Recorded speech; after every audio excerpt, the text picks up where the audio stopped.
Novak Djokovic walked off court with the look of a man who had passed a significant test. It wasn't just the straight sets win that mattered.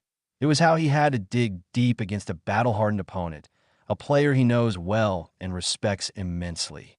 The match demanded focus, endurance, and adaptability, especially in the sticky Shanghai night air where temperatures were high and the humidity hovered around 75%. Nothing about it was straightforward, but the Serbian great found his way.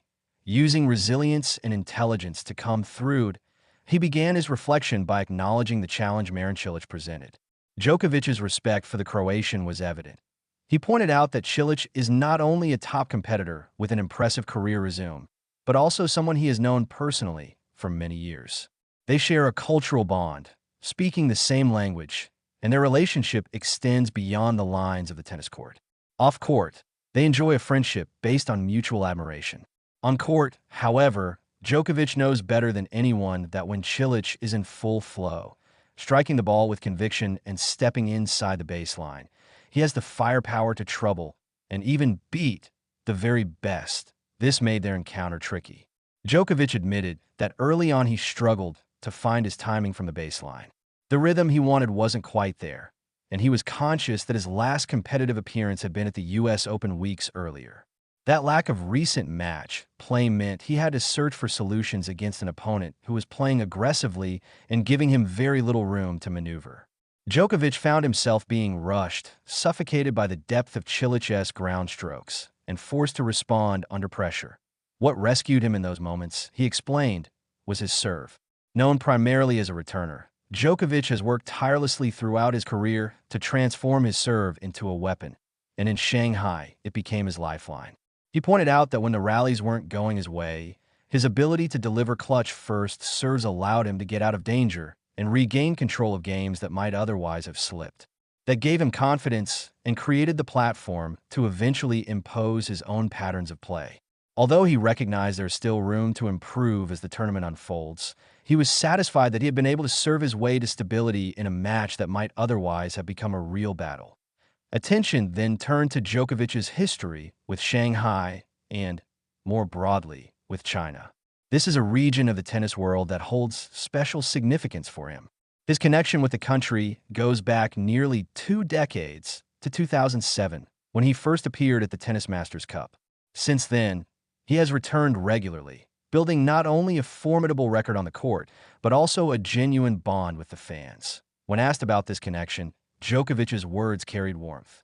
He described China as one of the cradles of ancient culture, civilization, and tradition, one of the oldest societies in the world. To play here, he said, is more than just about sport. It is about engaging with a culture that has shown him extraordinary kindness over the years.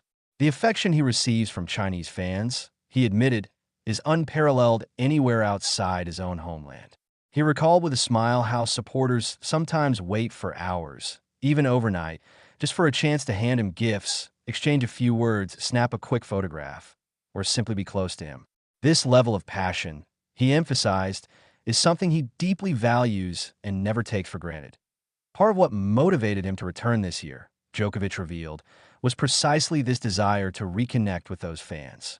Having been away for stretches in recent seasons, he wanted to feel the energy of the Chinese crowd again, to soak in their enthusiasm, and to show them how much their loyalty continues to mean to him.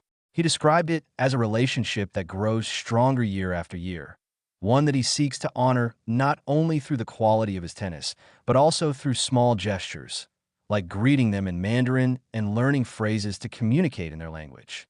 He joked that he needs to improve his Chinese vocabulary since he hasn't updated it in the past couple of years. But it was clear that even these small efforts are part of the respect and affection he holds for the country and its people. For Djokovic, tournaments in China are never just stops on the tour. They are experiences that enrich his career and life. Each time he competes here, he feels a surge of motivation, not simply because of the titles and points at stake, but because of the cultural exchange and the warmth of the reception. It is this blend of professional challenge and personal fulfillment that keeps him coming back, almost 2 decades after his first appearance. Looking back at the match itself, it was perhaps the perfect example of Djokovic's longevity and adaptability. At 38 years old, He continues to find ways to survive tricky encounters against quality opposition. Against Cilic, he needed to draw on all the experience that comes from a career filled with similar battles. While some champions might rely on brute force or sheer stamina, Djokovic once again showed that his game is built on intelligence, patience, and the ability to find the right adjustments under pressure. His serve became a lifeline, his movement eventually sharpened, and his mental fortitude ensured he never lost sight of the finish line. The straight sets result might make it look simple on paper, but those who watch closely could see the subtle shifts in momentum, the little battles within the larger contest, and the moments when Djokovic had to remind himself to trust his process. That he emerged without dropping a set was, in his own words, a reason to be pleased but not complacent. He knows there is still plenty to refine before the later stages of the tournament. The atmosphere at the end of the match underscored the depth of the connection between Djokovic and the Shanghai crowd. As he lingered on court, he interacted warmly with fans, acknowledging their cheers and reciprocating the affection that poured down from the stands. The joy was mutual. Supporters celebrated the return of a champion they adore, while Djokovic absorbed their energy as fuel for the challenges ahead.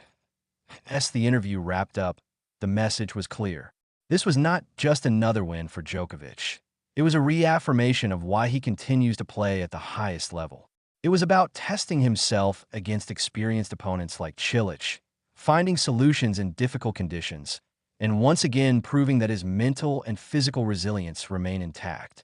But beyond the technical and competitive aspects, it was also about connection. The connection with a place, with a culture, and with fans who have embraced him as one of their own.